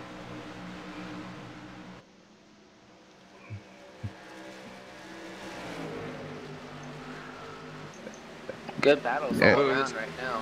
And again, these guys are they're throwing bombs at each other, but they're doing it respectfully. Yes, sir. Good racing. Absolutely. But something bad can happen here. There's a storm of brewing. Most definitely. Well, you throw a blanket over the 2nd through 6th right now. Yeah, Hatchell's trying to do everything he can to move into that 2nd spot, but there's just no grip down there on that bottom. He's having no luck. 53 pushes up the track. It's going to open the door for Joe Mitchell, who's trying to come back, get control of this race again. He controlled the first stage, but has since lost control, and Adam Baker has taken over. But here comes Mitchell as Hatchell's up near the wall. Mitchell making a move, trying to take over 3rd as the 07 tries to get away. But as you see there with Joe Mitchell, no grip coming out of 4 on that bottom. They're able to keep it wound up so much better on that 2nd line as Gonzalez not given an inch coming through 1. And Joe, you want to get by me, you're going to have to do it the hard way. Yep. And I just don't think it's going to happen on the bottom down there. It's not. And if you'll notice the line that Hatchell's taken, that's one you see mostly in the modifieds here. It's that late apex to kind of come off of 4 as straight as you can. And it seems to be working right now. Yeah, it's working right now. The line might change up a few laps later, but if it's working now, it might as well stick with it. Yeah, if it's not broken, don't try to fix it. Absolutely. So Baker, Mulrooney, Hatchell, Mitchell, Gonzalez, your top 5 right now. Throw a blanket over them as here comes Johnson and Martin as well. We got 100 down, 55 to go, folks. Adam Baker's just running away right now. He's already two full seconds ahead of the second place car of Aaron Mulrooney. And you see him every so often in the shot there. Is, you know, we're following along with this battle for second, and you'll see Baker's car flash in the screen. There he goes through the dog leg as these guys are coming out at 2. It's just, good grief. It's just putting on a clinic here tonight. Lupe did a dive bomb move trying to get down on the inside to try to beat Joe, but it's not going to work out for him. No, ran out of grip. Ran out of grip, and luckily he didn't run out of talent trying that one, because there is not a lot of grip down there. Yeah. Had that been me, I guarantee you I would have run out of talent. Yeah, me too. In this car, me too. Ooh, we got a 3-car battle going on for 14th. Tom Clayton, Jay Felton, and Ryan Gemmel right now. It's been a decent battle going on in the back. Well, here comes Hatchell on the inside for second. They're side by side. Should get the clear coming through the dog leg. Nope, he's still side by side. Mulrooney's not giving an inch. Going to keep it wound up on the high side. Let's see what happens. I think Hatchell got it. He did. Ooh, slide job coming out of 4. He's trying to come back. He didn't make it. Oh, he might force it. He's forcing it. Yep. This is getting good. Oh, good grief. Showtime. And we still haven't seen the money stop yet. That's the best part. These guys are just throwing bombs at each other, and they still have a pit stop to make. Yeah. And it's right about now that the tires, take the swan dive off the edge of the Grand Canyon, too. We're about 14 laps in. There it is. Joe Mitchell sideways. Oh, there's Mitchell. Yellow. Keeps it from hitting the wall. I was going to say, how was that not a cushion, but they threw pissed. Oh, yeah. Yeah. Let's go to the replay and see if there was any help on that one. Just to the inside. Yeah, there was some help. 07 tapped him, and then Lupe hit the 07. Well, we're going to see what the chopper picked up. Here they are coming down the front straightaway. You see Mitchell in the 18, the 07. He's got the position, late braking, and just a little bit of contact. And there was just that little bit that, and that's the problem when you brake so late going into one. You got to get the car wound down somehow, and he climbed all over the binders just as Mulrooney was getting ready to pick the throttle back up, and that's what happens.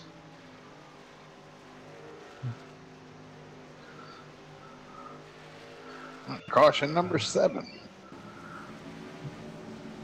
So, looks like everybody taking it down pit side this time. Yeah. I honestly don't think it's a money stop. I think we might be seeing a fuel mileage race, as we got about 43 laps to go this time by. They'll be able to make it from here, so yeah, they'll be able to stretch it. If Fuel, you can hold on to the fuel. car. Yeah, I was gonna say fuel-wise, you should be able to be close to being able to make it from here.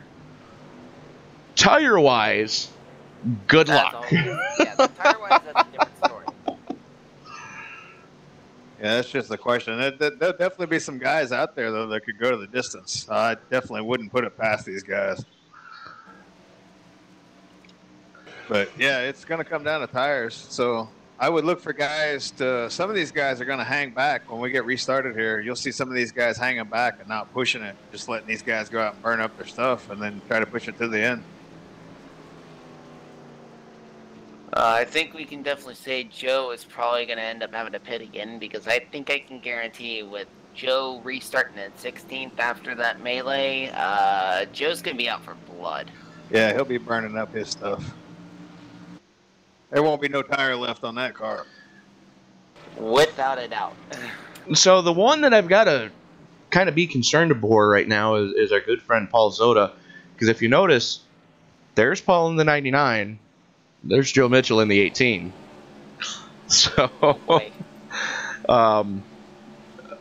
hopefully there's not contact, and hopefully if there is, something going on as far as, somebody can get a run, hopefully one can follow the other and they can work together and try to get towards the front of this field.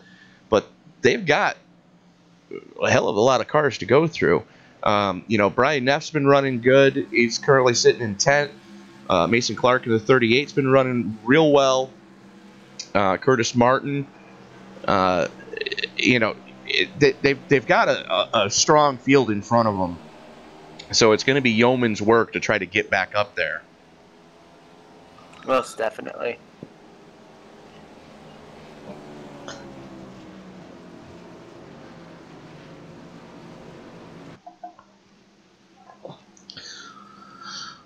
So lights are out on the pace car. We're going to be getting the green with, looks like 45 to go. Yep. Yes, sir. 45, 44 to go, roughly. So let the games begin, kids. And remember, these are semi-trained professionals. Don't try this at home. Or do try this at home. If you like the action that you see, wait till after the race is over and go ahead and drop a comment in the replay comments with your iRacing screen name. We'll get it passed along to league management and get you added into the action at a later time. Aaron Baker drops the hammer. Seth Hatchell going with him. Lupe Gonzalez trying to hang tight on the inside. And then it's pandemonium behind him. Yeah, there was. We got 3 wide further in the back with involving Tyler Pluff from what I saw. And Neff bouncing it off the wall in the 60 there. Oh! Pluff sideways. Oh, he saved it? Save it. Hang on to her, kid. He did. Woo. Good save. Lost a bunch of spots, but no caution. Good grief. Joe is already up to 13th right now. And Joe's up to 13th, but he's fighting with the blinking Ryan Gemmel. Yeah. And he's got Jeff Sharp, who... Jeff's no slouch either. No, and there's a lot of traffic up further ahead. I'm going to be worried about... Oh, as the 66 is going to spin the 60 around. I don't see any big wreck yet. No caution. What a save. What a save by the 66 as well. I think he may have... Nope, they weren't done. Contact with the 60. Wow, another big save, though. I'm thinking that the race control might want to talk to him about that one. Let's see if we can take another look at that one and see what actually took place. Here they are. This is the replay here, folks. They're coming down. 38's got a run. That's Mason Clark. 66 just kind of doesn't realize that the 60 is there. The 60 didn't realize the 66 was there, and they just door banged going into 3. John Estes, I hate to butcher that name, but he is parked on the apron. Well, that car looks like it's seen better days as well. And yeah, looking at the replay, he went down the dog leg and hit the dirt and spun around. And at the same time, too, Len McNeese also blew an engine. So I think we can say that's going to be game over for Len McNeese as well. Yeah, you saw that engine go twiff. Estes, luckily he's sponsored by Nationwide Insurance because that car is definitely going to need a claims adjuster when it's done. But yeah, the 66 and the 60, there's definitely no love lost between those two right now, as there's slight contact coming through 1 and 2, and then just railed each other going into 3. Most definitely.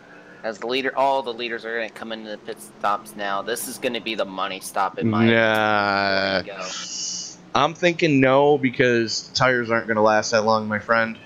If we stay green, yes. If we don't stay green, these guys are going to get fresh tires every chance they get. I think we'll get another caution. I think we'll probably get a couple more cautions.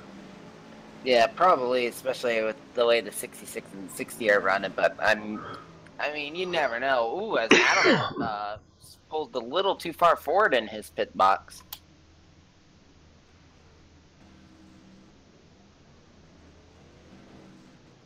Does not hurt him, though, as he's out and about. And Joe Mitchell just made up a ton of spots. And I believe a few people took 2 tires, and I believe Lupe and Seth are probably on 4. Looking at pit times. Safe bet. Mason Clark only taken 2. Adam Baker taken 2. Brayden Johnson taken 2. Joe Mitchell looks like he only took 2 as well. Gonzalez and Hatchell taking 4, it looks like. Mason Clark taking 2. Mulrooney going for 4. Simmerd going for 4. Martin and Clayton both going for 4 as well. So like strategy's already starting to play a factor here. I'm guessing the guys that took 2 are expecting us to get 1 more caution. I'm thinking the same as well. This will get interesting.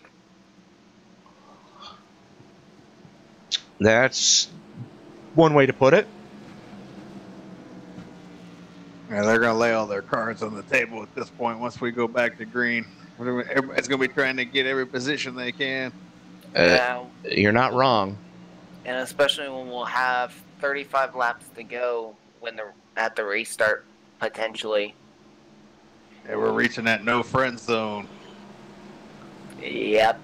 There's going to be a lot of battling, just like what the 66 of Tom Clayton and the 60 of Brian Neff were doing. Yeah, somebody might want to keep an eye on those two because I'm thinking at least one of them is going to get called to the big white hauler. Yeah, well, currently right now, Tom Clayton is in 10th, and then the 60 of Brian Nett's in 17th currently. So they're way. That's only going to put 2 cars between them when they go back to green. It's 10 spot, 3 spot difference, I believe. Okay, so it's going to put 3 cars between them. That'll be interesting. If you want to get somebody from that close, yeah, you can get them. True. Trust me, they don't call. One of the leagues I used to run in as a driver, they don't call me Knuckles for a reason. True.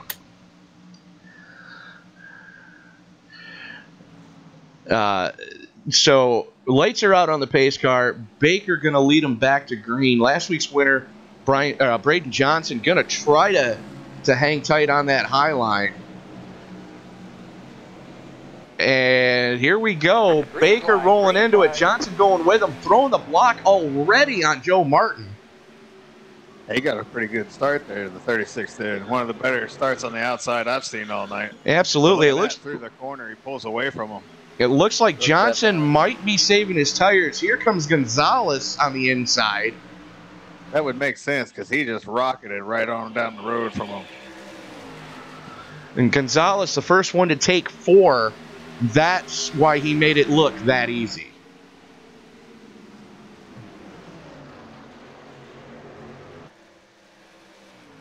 There goes Baker.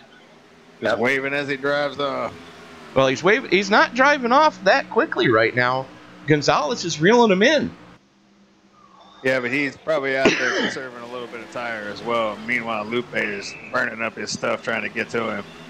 Well, Lupe also has fresher left side tires, so he can get away with burning, using a little bit more tire right now than anyone else can. But for his credit, Brayden Johnson hanging with him. Sure is. Here he comes, putting the pressure right back on. Want my spot back. And live and let slide job as they go through the 3-4 complex. And Curtis Martin's making a good pass on Tom Clayton there right now. Tom Clayton's starting to fall back a little bit as well. That was a good one. I like that one.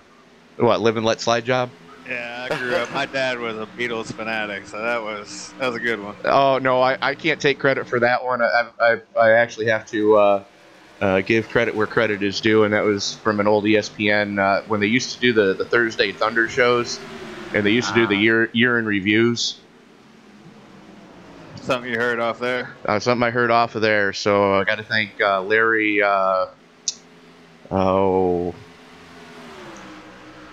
Larry Newber. I got to thank him for that one. Right on. And for those of you youngsters who don't know what the heck we're talking about, short track auto racing used to be shown every Thursday night live on ESPN. And when I say short track, I did see that. Yeah. That was a little dirt track action coming through there, and he's able to hang on to it.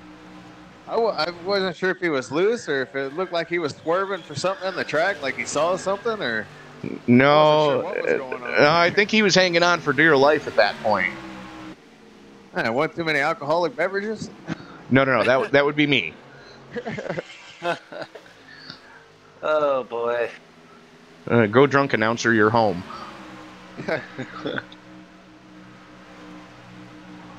Meanwhile, Adam just trying to lay the distance between him and second place as he continues to pull away now.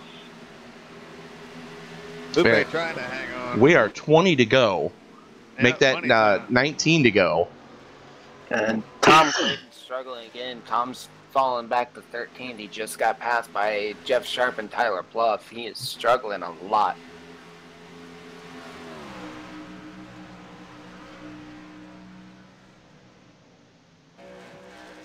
Looks like everyone's single file as well.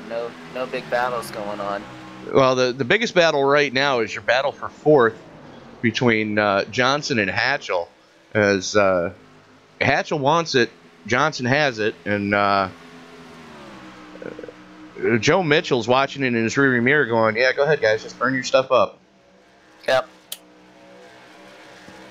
And it's kind of surprising considering Hatchell took 4, Johnson only took 2, and it doesn't look like 4 tires are as big of an advantage as we thought they were going to be. No, we saw that earlier when Baker stayed out. He made it work, and the car didn't seem like it had a lot of fall off, and we're still seeing that. Question is, I would love to see what the left sides look like after after this stint's over if we stay green. You and me both. I'm thinking those Goodyear Eagles are going to be right down to the cords. Well, we still got quite a few laps left. We're actually coming to 25 to go this time. Because it's scheduled for 155, correct? Yes. Correct. Yeah, coming to lap 131 right here. So we still got 25 to go, so still a little bit of a distance here. There so it is. Johnson getting a little sideways coming out of 4. That's going to let Hatchell get by him. Here comes Simard as well. These guys don't take care of the tires. It's going to be eventful getting to the finish.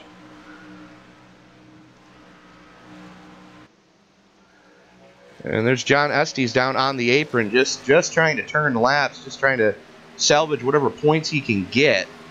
And just trying to stay out of the way at this point. Almost a modified. Not quite a modified, but almost a modified. Yeah, sure indeed. Been there, done that.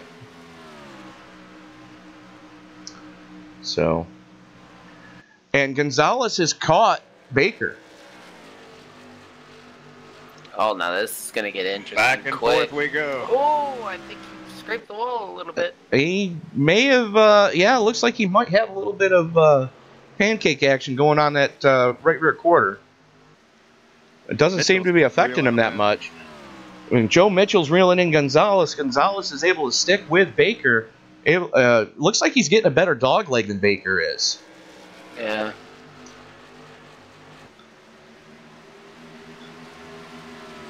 $22 to go.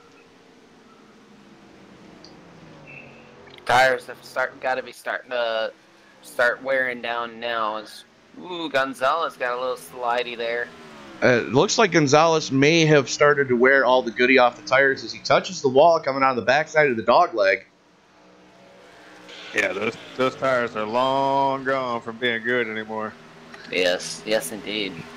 And that's the one thing I've got to give iRacing credit for is, from some of the guys that I've spoken to that have driven these cars in real life, the tire model that we have is very similar to the real life Goodyear Racing Eagles that the Cup cars are using, where they go from being good to being horrid in about 2 laps, where you once you pass the point of no return, there's no coming back from there.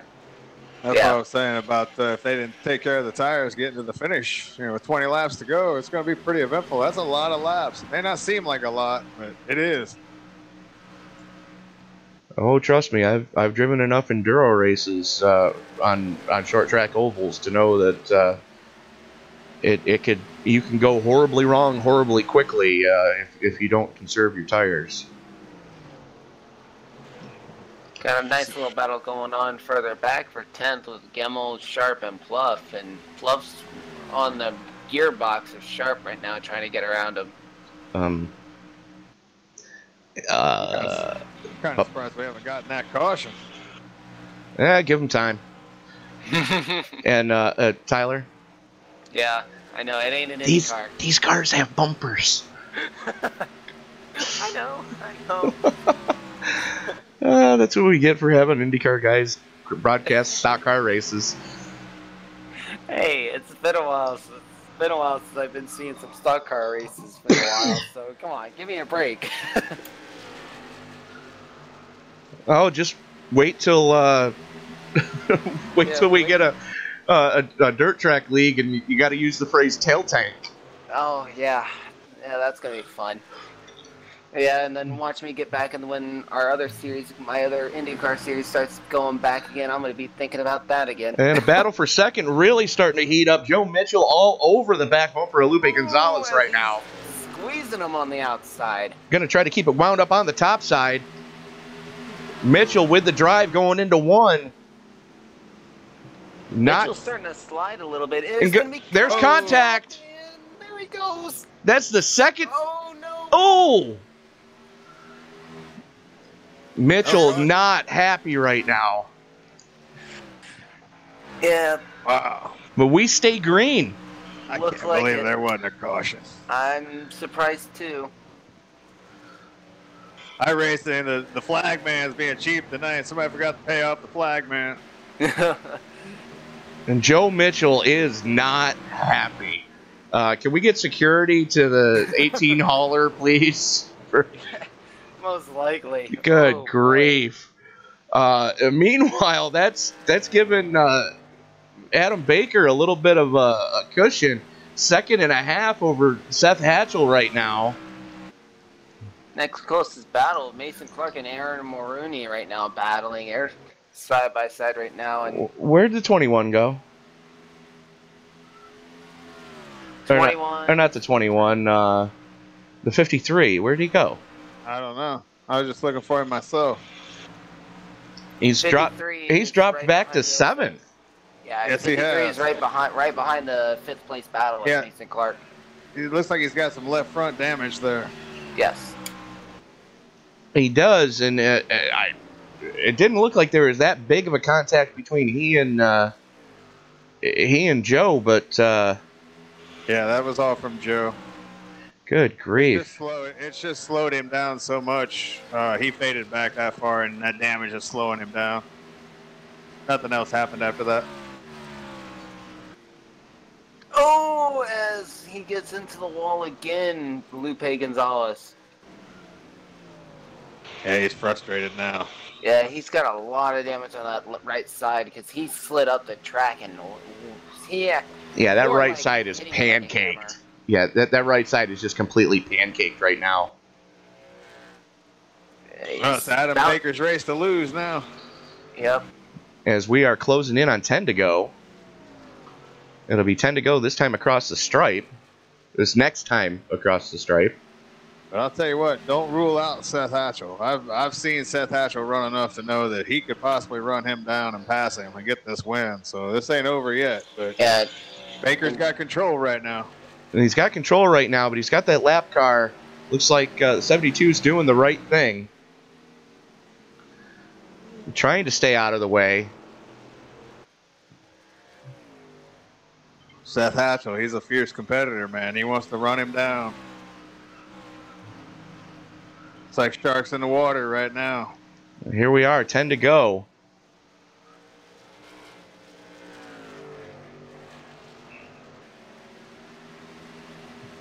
It's been fun calling this race with you guys tonight. Good to get back in the old announcer's booth and be a part of this tonight. I appreciate you guys letting me be a part of it. Well, Joe, it's been fun having you up here. Definitely. I look forward to doing it again with you in the future.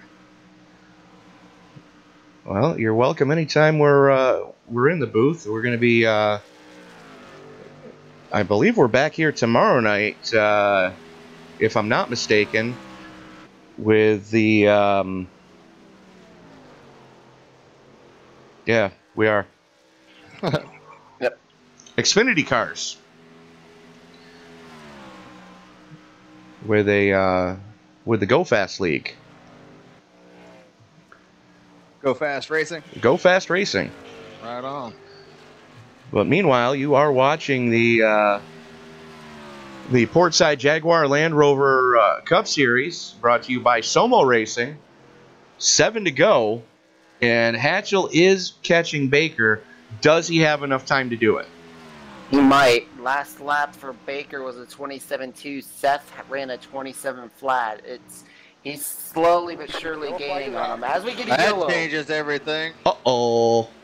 Yeah, we will get a restart, too. Mason Clark with the issue. Well, let's see what happened to Air Jordan. Oh. And they tried to go 3 wide through the dog leg, and he had some help from the 07 Aaron Mulrooney. And the lap car involved, the Joe Nesty was involved, and that made it even more difficult. So here's the question. Who's going to pit? It's going to be a one-lap shootout. I do not think any of them are going to pit. I was going to say, I don't think anybody's coming down. You'll have guys that'll come down, and then other guys will just stay out and say, well, you guys can all have fresh tires in the back. It's a gamble, a big-time gamble if anybody comes in the front. Oh, look at this. Wow. Yeah, but look at how many guys are staying out. Mulrooney and Johnson going down pit road. Martin stays out. Simard goes down pit road. Pluff stays out. Neff stays out. Yeah, a lot of guys stayed out. Zoda stayed out. That's going to hurt those guys that pit as far as the points go, because it's not going to have enough laps to make up the difference. No. That's why I'm surprised that at least half of the lead lap cars pitted. Mitchell pitted. Looks like he might be the first one out if he gets a quick stop. Nope, Simard's going to win the battle off pit road. And Mitchell's still sitting in pit road. He's just now going. Oh, good grief. It's going to be Katie bar the door. Yep. So when we get ready to go back to green, next flag ends it. Yep. I'm expecting at least one car to get jacked up on the restart.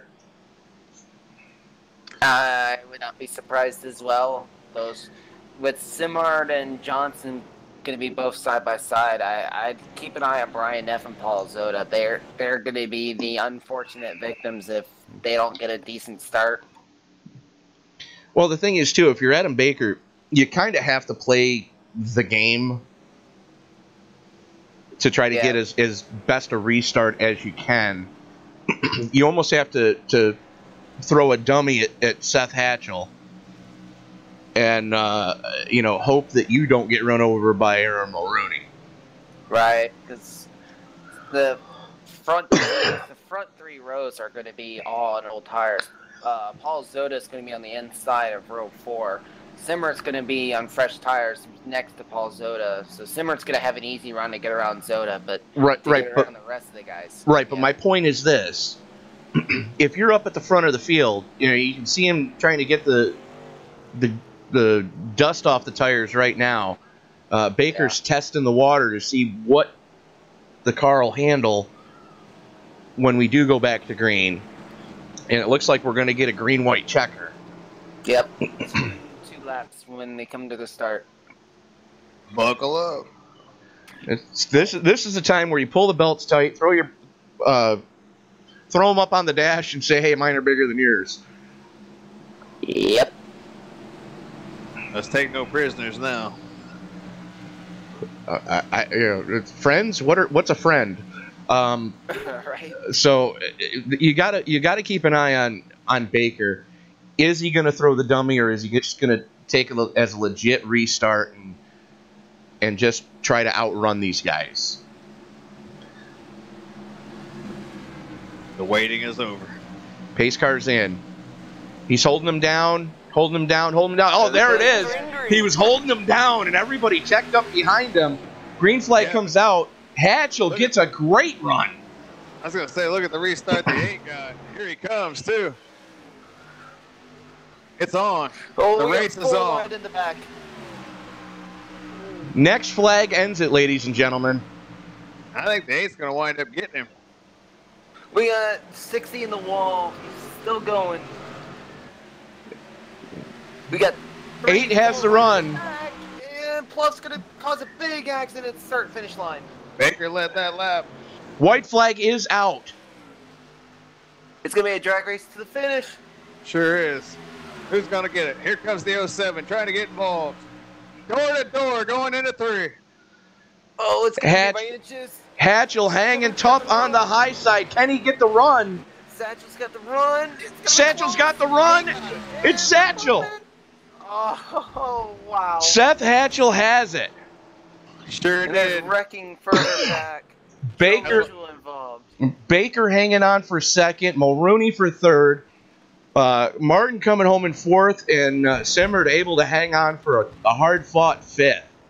How about old Seth Hatchell, man? Using that outside lane, never gave up, made it work. Stole this thing away from a guy that dominated most of the race. Oh my! And that was the point I was trying to make is Aaron Baker tried to throw the dummy, or does he hold the field down? Try to throw the hook out there and try to catch Hatchell. He waited just a tick too long, because once the green flag comes out, game on. Yep. And backfired on him. It did. It unfortunately did. Let's see if anybody is left in TeamSpeak, because I'm assuming there's going to be a lot of pissed off drivers right now. Yeah, Seth Hatchell's in there. You want me to bring up Seth right now? Let's talk to Aaron Mulrooney and get his view on that first. All right. Let's see if I can find Aaron Mulrooney. Meanwhile, Hatchell burning him down. That was just amazing. I don't see Aaron Mulrooney in here. All right. Then let's see if Baker is left in here. Yeah, Baker's still in here. User was moved to your channel. Adam Baker, Tony up in the booth. You got me, sir. Yes, sir. That was a heartbreaker, my friend. Yeah. You're not joking about that. We were wondering if coming into that final restart, if you were going to try to, some series would say throw the dummy and catch Hatchell sleeping. You kind of timed it wrong, and as soon as the green flag came out, it was game on. Yeah, I went before before iRacing through the green flag, but I was getting run into before that, so I think it kind of had my tires off the ground. So I didn't get the launch that I really wanted to. And we were worried about that too, as we were thinking somebody was going to try to get jacked up coming to that final restart. Yeah, it looked like the line behind me just kind of all were pushing each other, and I kind of got pushed into going, and it wasn't good timing. So I don't know, it didn't work out. I know Seth had 4 tires from the previous pit stop, and I had only taken the 2, so it was going to be tough. If I was able to get in front of him to that 2 or 3 tenths of a second gap that I had been getting in front of people, I think I would have had that race all day. But just racing side by side with him on the high line, he's a great driver, and he's definitely deserving of the win as well. He was fast all night, and he's been fast basically every week this year. And he is a teammate, so I'm happy for him. And I'll just have to go out and get them next week. Well, you did have a. I believe you had most laps led tonight, sir. So, congratulations on that one. Congratulations to your entire team for taking two of the top spots on the podium. I know it was a heartbreaker last week. It was a heartbreaker this week. Talk us through next week. I believe it's Michigan? No. Where the hell are we next week? I think it's California. California. Yes. Thank you. Auto Club. Talk us through your thoughts on going to the 2-miler there. Well, last year I had a pretty rough race there, but it was the site of my first Xfinity win in this series, and I do like the track. It'll be interesting to go out there. I haven't raced there in a while, but I do like it. Just going to try and stay clean and keep my car near the front, and try to be there in the end. All right. Well, Adam, congratulations on the podium again. Heartbreaker that it wasn't one more step up. Looking forward to seeing you run next week at California. All right. Thank you. User was moved out of your channel. All right. So now we're going to reach out to the man of the hour, if he is still in. He is still here. Okay. Was moved to your channel. The man of the hour, Mr. Seth Hatchell, making 4 tires on that final pit stop pay off in spades. Sir, congratulations on the win. Thank you, guys. That was crazy. I didn't think I was going to be able to get it there. That was just crazy last couple of laps. Well, talk us through the restart. Did you know that Adam was getting beaten upon by the cars behind him bumper-wise? No, I didn't hear till after the race, and I mean, I'm sure that probably killed his chances, just lift the rear tires off the ground. I've been trying to time the restart so I could be even with him going into 1, and it was really just by chance that I was even with him. I kind of hit the gas and hoped that I wouldn't beat him to the line to, get a black flag. So things just happened to work out. Things did just happen to work out. Now we noticed that you were taking a little bit different line than he was going through the 3-4 complex. Do you think the high line had a little bit better traction than trying to hug the bottom going through there? It definitely had more grip coming off the corner, but I think what helped most was, since the set was so tight, if you could get to the outside of somebody, they couldn't really get the power down at all. You could just pin them down on the bottom. So that's ultimately what got me the win there on that last lap. Fair enough. So who made the call to take 4 on that previous pit stop? That was me. I was thinking other guys were going to take 4, and I saw like 4 guys come out in front of me, and I thought, man, this is going to be interesting. Thankfully, we got that one caution in between because I wasn't going to get at him. He was long gone. Fair enough. So the series moves to Auto Club Speedway in Fontana, California next week. Tell us your thoughts about going to the Golden State from the Copper State. I'm definitely excited. Since they've taken downforce away on these cars the last couple of years, that track's pretty slick, and it's pretty similar to Atlanta the way you have to drive it, but there's a lot more lanes you can run. And I was good at Atlanta, so I think I should be pretty good. You got to really save your stuff, really got to manage the throttle. Throttle control is always a big key at the 2.5 miler, or sorry, the 2 miler there in Fontana. Anybody you'd like to thank tonight as far as helping you to the win? I want to thank you guys for broadcasting these races, for jumping on so quick and letting some fans watch these great races. Got to thank my team and Adam for racing me clean there at the end, and got to thank Paul, all the admins, and all the great drivers in this league. Well, we've got to thank Paul as well for letting us come in and bring the Portside Jaguar Land Rover Cup Series to the masses, and you guys have just been putting on amazing shows the last couple of weeks. And if what we saw this week is any indication of what we can expect at California, it's going to be a barn burner there as well. Oh yeah, I'm glad you guys are enjoying it. I know this stuff's been pretty stressful. It's been taking a couple of years off my life. Well, when you're in a heated points battle like you guys are, it's not to be unexpected there. But you know, it's amazing to watch you guys work. Y'all are true craftsmen behind the wheel. I got to say that without any hesitation. So yeah, these guys here are amazing. Well, Seth, congratulations again for for the victory. A hard-fought battle. You and Adam kind of kept it clean coming to the line. A little bit of door banging, but that's to be expected coming to the checkered flag. And we're looking forward to seeing you next week in California. Sounds good. Thank you, guys. Good job, Seth. Thank you. All right. So, User was moved out of your channel. quick rundown of the finishing order. Seth Hatchell coming home with the victory. Adam Baker, most laps led, able to hang on for a hard-fought second. Aaron Mulrooney Jr., I should say, coming home in third. Curtis Martin holding on for fourth, and Chris Simmerd coming home in fifth. And then in sixth place would be Lupe Gonzalez, seventh Ryan Gemmel, eighth place would be Jeff Sharp, ninth Paul Zoda, and 10th the Joe Mitchell, who's probably still fuming after everything that has happened this race. Probably still fuming, but able to salvage some decent points out of tonight, especially after all of the beating and banging that was going on there, in that last segment that we saw.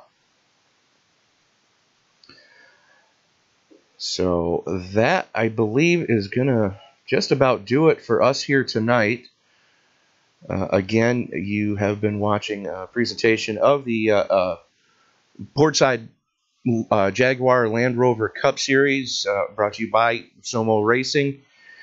Portside Automotive is your for all your trusted auto repair needs.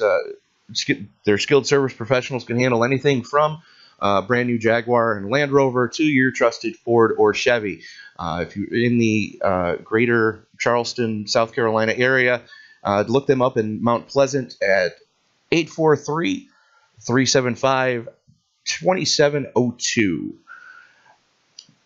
And we will see you folks next week from Fontana. Congratulations again to Seth Hatchell for the win tonight. I have to thank Scott and Tyler for joining me in the booth tonight. We will be back with you tomorrow night, back here at Atlanta in the Xfinity cars with the Go Fast Racing League. Until next time, folks, have a good night. Have a good night, everybody.